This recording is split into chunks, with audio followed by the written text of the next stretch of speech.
Well, good evening. We would love to welcome you all to Something to Talk About, which is our Friday night activity in the park. We love having people out here in the park. There are 3 reasons why we do Something to Talk About. But before we do that, I'm just going to acknowledge the traditional custodians of the land on which we're meeting, the Kumba people. Pay my respects to their elders, past, present and emerging.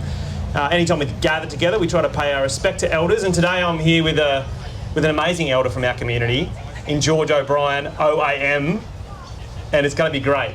But the 3 reasons we do get together. The first is economic. We're hoping that as you come into the park tonight and enjoy some music and enjoy this interview, you will get a chance to drop into one of the pizza shops or the new Indian place, or make a reservation in a restaurant later on tonight. We hope there'll be an economic impact. The second reason we get together is we think there's a richness to our community that is driven by its cultural and historical background, and we think learning a bit about that is really important. So we're recording a series of 12 interviews, and those will capture some of that cultural and historical background of our local area, with some wonderful identities, including George here, who you'll hear from later. The third reason we get together is social. We think it's actually really awesome to just gather in the park and get together as a community, meet members of the community maybe you haven't met before, and we hope that you come together and maybe meet someone you don't know.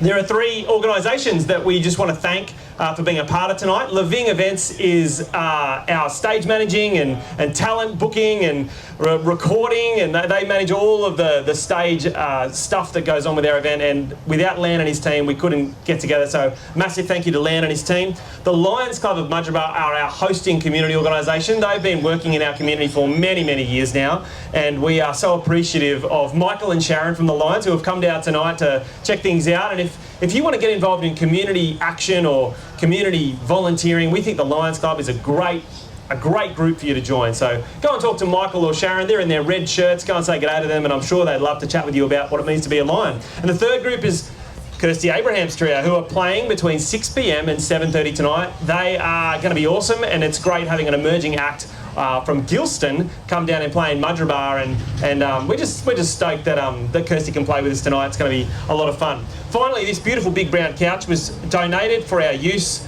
from Bookness Mudgeeraba, which is a little bookshop up in Mudgeeraba, and they said we could use it as long as we gave them a shout out. So there you go.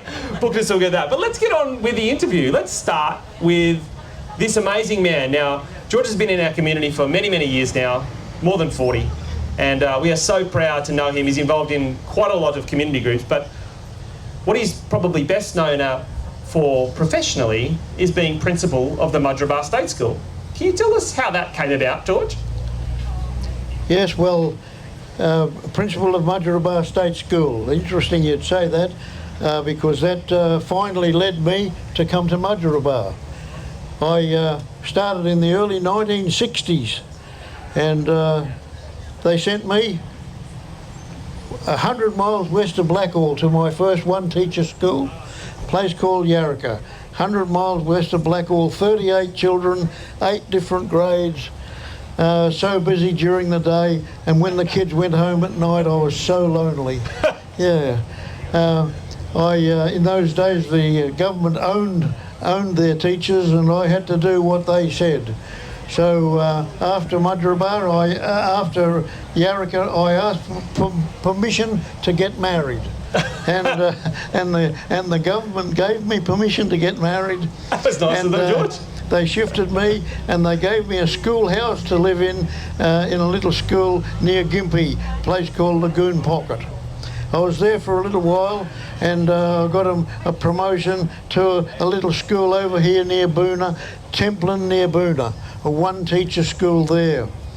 Of course, in those days, the school inspector used to come around, and he used to check to see what you were doing. You had to be pretty good at your work, and you had to be part of the community. You had to show how you were fitting into the community. If you did all those things well, you got a promotion. So after Templin, Boona, they sent me to a 2-teacher school, a place called Galugaba. Galugaba? Yeah, way out near Miles, Wandoan. And from Galugaba, I must have given the inspector a bit of a treat, because he sent me to Pittsworth. Right. And Pittsworth, I was there 3 years, and they sent me to St George.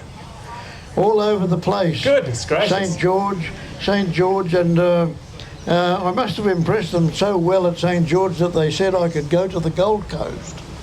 And I went to a beautiful school called Labrador.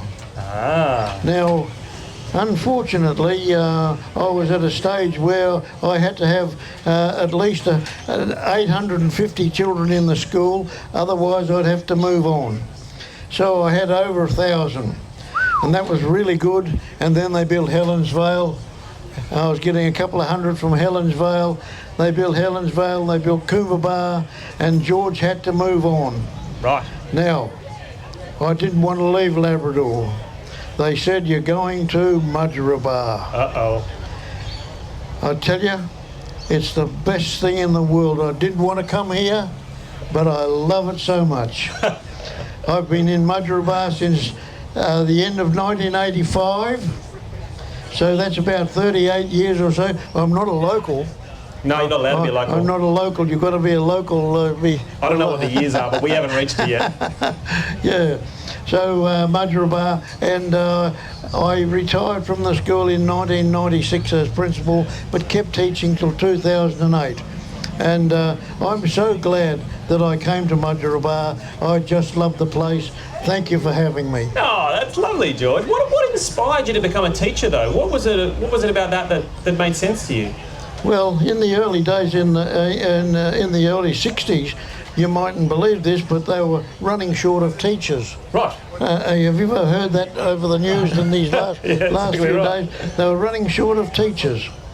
And the government sent out to our high schools some government people to interview us, and they picked out who they thought would be very good teachers. And they gave us scholarships. So they paid me to go to grade 9, to grade 11. They paid me £2 a week. £2? £2, that's $4. $4 a week, wow. And then when I went to grade 11, they gave me £2 10 shillings. Well, that's good. A week. $4.50. And then when I went to college, they picked 1,200 of us to go to college at the teachers' college. That's all it did. They taught teachers how to be teachers. Right. And we were there. I was there 12 months. They paid me £4 a week. Gosh. But because I lived away from home, I got £6 a week. Goodness gracious. I hope you didn't spend it all at once, George. But you know, because they paid me for those 3 years, they owned me for 3 years. I had to move on then. So anyway, I wanted to be a soldier, but I became a teacher, and I'm so glad I did. Oh, that's good. What did you enjoy most about your day-to-day work when you were a teacher? Well, I just loved being around the children. These days you're not allowed to do this, but I used to put my arms around the children, and I've got to say to you, when they were naughty, I smacked a bottom or two. Yes. But you're not allowed to do that anymore. I've got to say, though, I love the kids, and that was the biggest thing in the day, to see the children, talk to them, learn their names, find out what their mum and dad did. Lovely. Oh, that's so good. And when you came to Mudgeeraba in 1985 or thereabouts, it had just gone through a bit of a transformation. It was a relatively new school, I think, because they'd moved from an old location. Can you tell us a bit about like the time in Mudgeeraba up to the time you came here and what it was like when you got here? Righto. Well, Mudgeeraba has got really good history. It's a lovely historical place, isn't it? Yeah.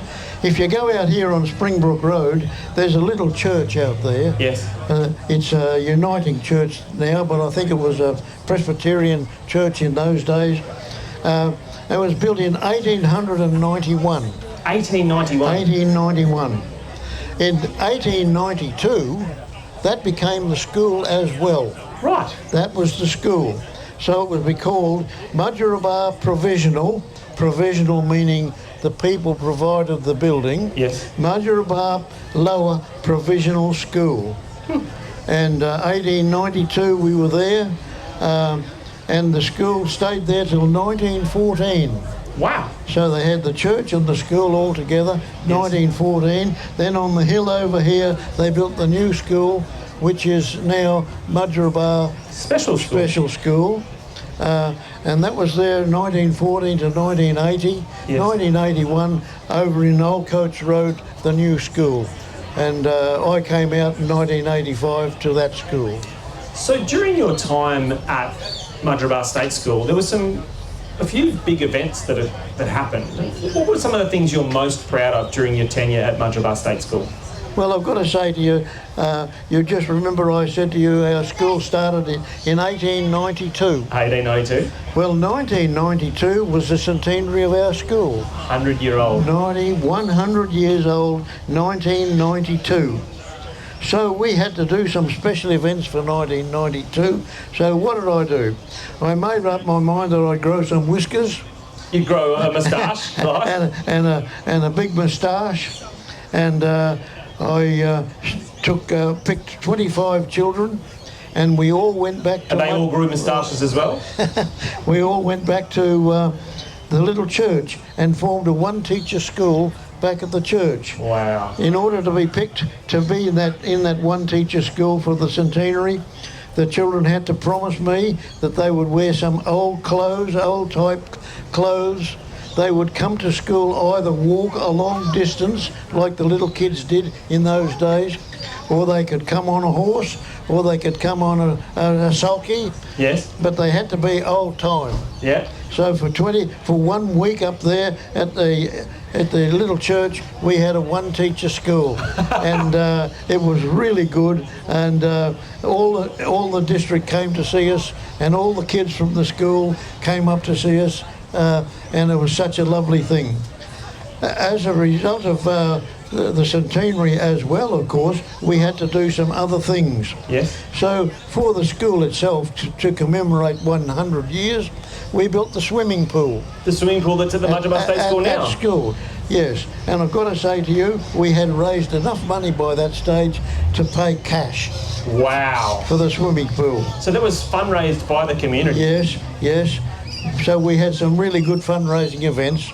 And then as our gift to the town, the state school for its centenary built the Labrador Memorial. No, Labrador, the Mudgeeraba. The Mudgeeraba Memorial. And that is in Elsie Labour Park. Right. And it's a lovely thing because on the one side of it's got the soldiers' names, yes, and on the other side it's got all the names of our settlers. Yeah. So if you've got nothing to do at some time or other, go up and have a look at Mudgeeraba Memorial and see the soldiers who served from this district and see our pioneers' names. There's something beautiful about it, that park, because it has that mix of not just veterans and servicemen, but members of the community. That's right, and that was the start of our Anzac Day as well. So from 1992 onwards, we celebrated Mudgeeraba Anzac Day sunset ceremony. Wow! And do you remember why it was known as Elsie Labour Park? Did you ever know Elsie Labour? Well, Elsie Labour was just a very prominent citizen. The Labours were early citizens in the place, and as a tribute to her, they named the park. There you go. I had to go and see Bill Laver, who was the chairman of the Shire Council at the time, to get permission to build in Elsie Labour Park. Yeah. And he was so proud about the fact that Elsie Labour would have something to do with that. That's lovely, that's lovely. So this is a big year for Mudgeeraba State School. You know, you've got 100 years, you've had this week of teaching of 25 student class over at the old school, you've built the new swimming pool at Mudgeeraba State School, you've gone into the community at Elsie Labour Park and built a memorial. Wow, I mean that's a big week of work for you. Yes. You did not do it yourself. Well, it didn't happen all in 1 week. It happened during our centenary year. Centenary year, yeah. Okay, top stuff. And that must have been a really good year. Well, I mean, school isn't always good. Can you remember a year or a time that was a really difficult time or a hard time? Look, I've got to say that schools have their problems every now and again, but I've got to say that Mudgeeraba School is a great school. It's had great staff and had very good principals over the years, and I've got to say I can't think of a time when there was something really bad happened up there. That's good to know. That's good to know. Awesome. What do you think about education these days compared to what it was like in your days? Tell me a bit about that. Tell us a little about your thoughts on that. Yes, I do worry a bit about education these days, and the fact that as I see it, I might be wrong, as I see it, there's not as much discipline as there was in my day. I used to tell the kids at school, discipline is a wonderful thing. To march down the road with 500 other blokes, all putting their left foot down at the same time, that's discipline, yes. And it feels so good. And now, of course, I guess in my day I was a grumpy old fella, and I expected the children to do exactly as I wanted them to do, and to behave themselves and to do their best all the time. Everybody who did their best, I praised them. Didn't matter if their best wasn't as good as somebody else's. If they did their best, I was happy. And I guess these days, with telephones that people keep looking at, and all sorts of computers and that sort of thing that take your attention away, even watches these days, when people look at their watches, it makes it very difficult to get some messages through, because people are not listening to you. Yeah, it's hard. And when I walked into a classroom, I expected everybody to put their eyes on me and listen.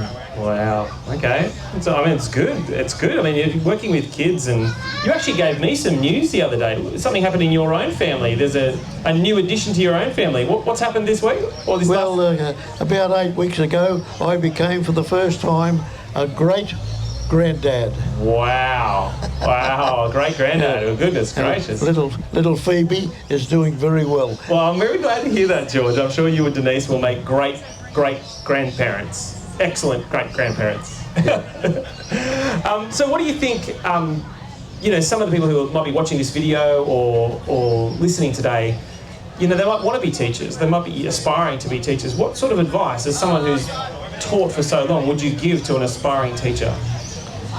If you want to become a teacher, I suggest to you, as I have suggested to all new teachers every time I saw them, whenever they came into my charge, if you're a new teacher or if you're an old teacher, you must look good in front of the kids.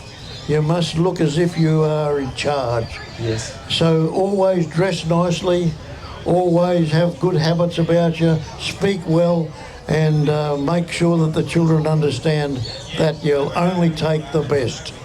There you go, that's good. Good advice. So beyond the classroom, George, what sort of personal passions or interests have fueled your journey? Well, I was a teacher. I used to have my own class until I moved out of those one teacher schools and two teacher schools. Finally, I came to the stage where I didn't have a class. All the teachers have the classes, and the deputy principals, and up here at Mudgeeraba I had 3 deputy principals, so I found it very difficult to have a class of my own. So I used to move into the classes on a regular basis and take over, and I'm sure I was a bit of a nuisance. But nevertheless, I did want to talk to the children, and I did want to tell them how good literature was and how good poetry was, and just how good their bookwork should be. Yeah. And then I'd move on to another class and do the same. Right. Well, I mean, you haven't just been a teacher and teaching teachers either, but you've been involved in the Lions Club, and you've been involved in the RSL, and obviously involved in the Anzac Day. You've been involved in community activities that have grown our village. What would you say makes our community so rich? Like, why is it that community participation is so important to you? Well, a community is as good as it is when they all stick together. And Mudgeeraba has got wonderful spirit, and how much could you be better than to have everybody pulling together and making a good job of things? Good. Now, you'll remember a situation a little while back where the government, not my level of government, but another level of government, put a sign up on the M1 and they spelt it incorrectly. That was a big deal at the time, but you've got a rhyme for us so we can spell Mudgeeraba correctly. How does it go? They did. They spelt Mudgeeraba incorrectly, didn't they?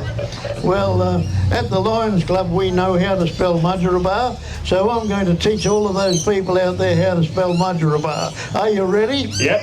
Righto. Well, say after me this. M-U-D-G-E-E-R. M-U-D-G-E-E-R. Oh, no, look, I want you to shout this. Come on now, you ready? M-U-D-G-E-E-R. M-U-D-G-E-E-R. Now, when we've said that, we all together say A-B-A, Mudgeeraba. All right. So we say M-U-D-G-E-E-R, M-U-D-G-E-E-R, A-B-A, Mudgeeraba. Are you ready? All right, let's do it. I want you to shout at the top of your voice. M-U-D-G-E-E-R. M-U-D-G-E-E-R, A-B-A, Mudgeeraba. That's good, that's good. And I'm sure every young person who's trying to spell Mudgeeraba is now very grateful that they have something, and I'm sure there's some young parents here who would be very happy that their kids are going to be shouting that to them as they go to bed tonight. Something you love, and I know that you love this because I've heard you do it before, but poetry is important to you. You know, art and music are great, but poetry is something that's quite precious to you. Do you have a poem you could share with us to finish our interview today? A poem, righto. People out there, do you know what a swagman is? In my day, lots of people used to go along the road. They didn't have a home to live in. They went down the road looking for a job, and they had everything over their back. They had their blanket and they had their shoes and everything in there. That was called their swag. C.J. Dennis, great poet, wrote a poem called The Swagman. The Swagman by C.J. Dennis. Oh, he was old and he was spare. His bushy whiskers and his hair were all fussed up and very grey. He said he'd come a long, long way and had a long, long way to go. Each boot was broken at the toe and he'd a swag upon his back. His billy can, as black, was just a thing for making tea at picnics, so it seemed to me. 'Twas hard to earn a bite of bread, he told me. Then he shook his head, and all the little corks that hung around his hat brim danced and swung and bobbed about his face. And when I laughed, he made them dance again. He said they were for keeping flies, the pesky varmints, from his eyes. He called me codger. Now you see the best days of your life, said he, but days will come to bend your back, and when they come, keep off the track.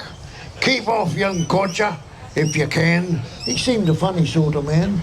He told me that he wanted work, but jobs were scarce this side of Burke, and he supposed he'd have to go another 50 miles or so. Nigh all my life the track I've walked, he said.